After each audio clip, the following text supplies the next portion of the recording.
Hey guys, it is Tanya, and welcome back to the channel. Welcome back to another speed build, and to yet again another installment of the Squish. I'm very excited to share this build with you guys.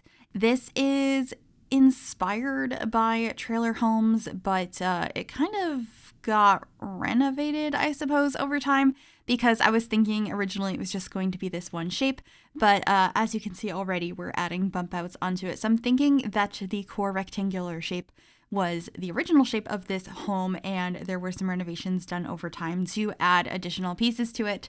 So this is a shabby chic inspired trailer home, and I love how this came out. I had so much fun playing with colors and texture and just doing a style that I'm not super familiar with.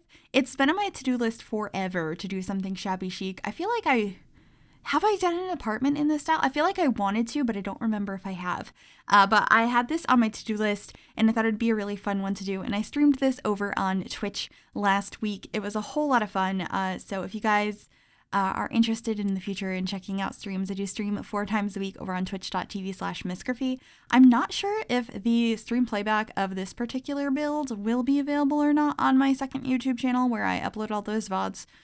Because we had a lot of technical difficulties with this stream, which was very stressful. But everyone who was there was so nice and sweet, and it ended up being a really fun stream, and I really like how the build came out. So I hope you guys do like it as well. The outside is starting to come together, although I changed the roof piece that is like the hay roof or the straw roof right now quite a few times to various textures. It ends up being metal in the end, and that and another bump out we'll be adding in a little while also ends up being a metal roof. I figured that made sense for the additions to have that. I also really like the pergolas that I added on the front and sides. They have that shabby chic look of the worn paint, and we have some flowers, and it's just like a really pretty color. There's definitely a lot of pastels throughout this build, which was a lot of fun to do. And just working on the landscaping here, for my standards, I feel like it's kind of minimal, but there's still a bit of overgrown nature here.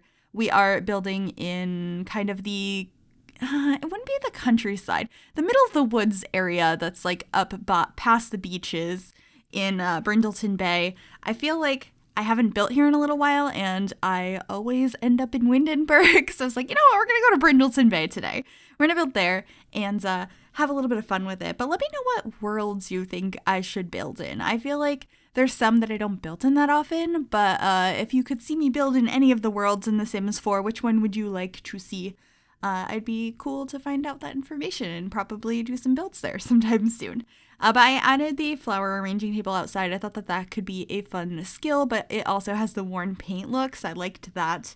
A mailbox, and there's a yoga mat outside as well as an easel, and we also add a swing set. I thought that could be really fun. I really like the swing sets in the game. I've always enjoyed things like that. And one outdoor activity I really miss from The Sims 3 is trampolines. I don't know if anyone else really enjoyed having your Sims go jump on the trampoline, or if that's just me, but can we get trampolines back in the game? That would be really fun. Anyway, figuring out the floor plan now. This ends up being a 2-bedroom tiny house trailer, which I was pretty proud about. So it has a very small secondary bedroom that's probably for a kid, and then the main bedroom is also very small. I mean, it's a small home according to the tiny living like grid system, the tile system. I think it's 70 something tiles. I can't quite read what's on the screen right now. 70 or 80 something tiles, I'm pretty sure. I had an issue where it was counting the roof, and I had to like finagle that around because I usually just put like a floor up there to get the trim around it. So this time I did a fence and then deleted the floor. Yeah, just specifics. But just figuring out the layout, and of course using the new couch that came with the paranormal stuff pack. I feel like it fit really nicely in this space. The colors on it were perfect. And of course, I just want to use new things. Some of the things I've added down right here, though, are going to change. Like, I'm going to get rid of that plant and that little organizer next to the fridge. But I do end up using this rug from City Living, the fluffy rug. But I add another rug on top of it, have some layering action going on. And I really like how it came out. Adding these parenthood cabinets and adding a wall, kind of making a hallway off when you first enter from the side of the build now. And I end up actually making it so the countertops are also from Parenthood. I tried them at first and I decided against it, and now I'm going back and being like, actually, Parenthood would be a good idea. Those would look nice. So adding those in, and I'm pretty happy with how that looks. I ended up using the stove from Jungle Adventure, but first I placed down this one, which I think that one was from Cool Kitchen maybe. And I really like the pop of yellow in the fridge. And then I was going to use a base game table, but no, we absolutely had to use the new table from Paranormal. I'm going to be placing it down in a minute, but the flowers that are painted on it is so pretty. I really wish it came in the light beige wood tone that the other table came in, but had the painting still on it. But the white one still worked. I just think it's super pretty, and I was really going for like the pastels, the worn paints, the painting, like, I don't know. I was going through a lot of inspiration pictures and working with chat and trying to figure out the best way to bring this idea to life. And one thing that chat kept saying was that some of the things I was choosing were leaning more towards cottagecore versus shabby chic. And so we were talking about that and going back and forth. And it's just funny because I don't think I knew what any of those things meant 6 months ago.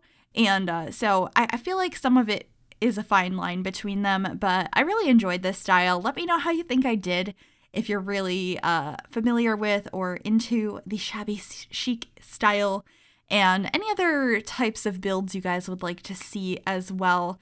For example, like this is shabby chic. I've done lots of mid-century modern. There's some modern builds. I don't know. Any other styles of builds or interior design you guys would like to see. I particularly like doing things like this in apartments.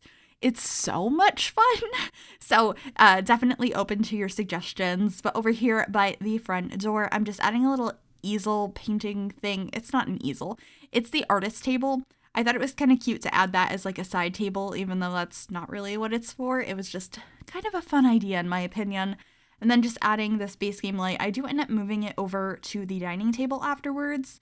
And there is the layered rugs. You also might have noticed I put down a bookcase in the middle of the room to kind of split off where the living area and the dining areas were. And also that allowed me to put a television in the space without it looking just kind of awkward in the middle of the room. I quite liked that. Also adding a couple of like dings and tears in the walls. Nothing like too drastic. I just wanted it to look a little bit worn down, have a collage of paintings above the couch. And then this side table from Cats and Dogs is honestly perfect. The worn yellow on it is just so beautiful. And then I just layered a bookcase in it, and we're adding a lamp and a couple of other decorations over on that side table. And I think that's most of what's in here. We are going to be adding a coat rack though. Try to think if there's anything else in this room that we have to add that I haven't added yet before we move on to the curtains. I just added some base game curtains over here by the table, and I believe I use those curtains in all of the rooms in this build. And then outside, just adding some more plants. This is the point in the stream where we were like, okay, the outside looks too cottagecore. What can we do to fix it? And everyone was like, the milk jug thingy. So we added that, and I'm adding some flowers in it like I did inside. Well, I didn't do it inside. We are going to be doing it inside in a little bit, though, because I ended up adding one of those in the master bedroom as well. And I think it came out pretty cute. Working on that now, I'm using a bed from Cats and Dogs, and then I have a couple of different rugs. That same base game one from the living room in a different swatch to bring in some more green. And then this fluffy rug from the Snowy Escape expansion pack. There's that milk jug over in the corner. We add different plants in it. And then, of course, bringing in that beautiful, like, rustic wall that we got with Island Living. I feel like that just worked really nicely for this home. Adding a old mirror up there. I'm also adding a blue one from Parenthood in the bathroom because I'm just loving the worn paint from that pack. It's so pretty. And also there's a dresser, that this one right here, that's from Cats and Dogs, that is super worn, and it's like the exact same shade of green as the bed. So I was very excited about that. I think it worked out nicely.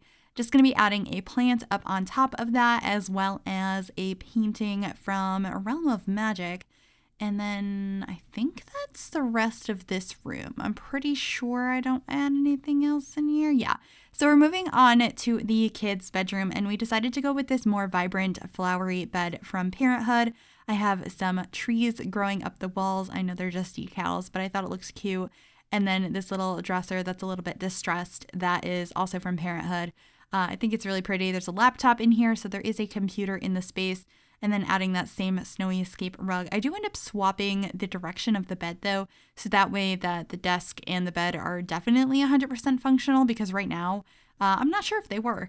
And I was just having fun decorating and making it look cute. But just going to move this over and add a wardrobe. You're not going to be able to access this wardrobe, but it had the right look, so I thought it was fine. There are mirrors in this house though, so you don't actually need a functional dresser.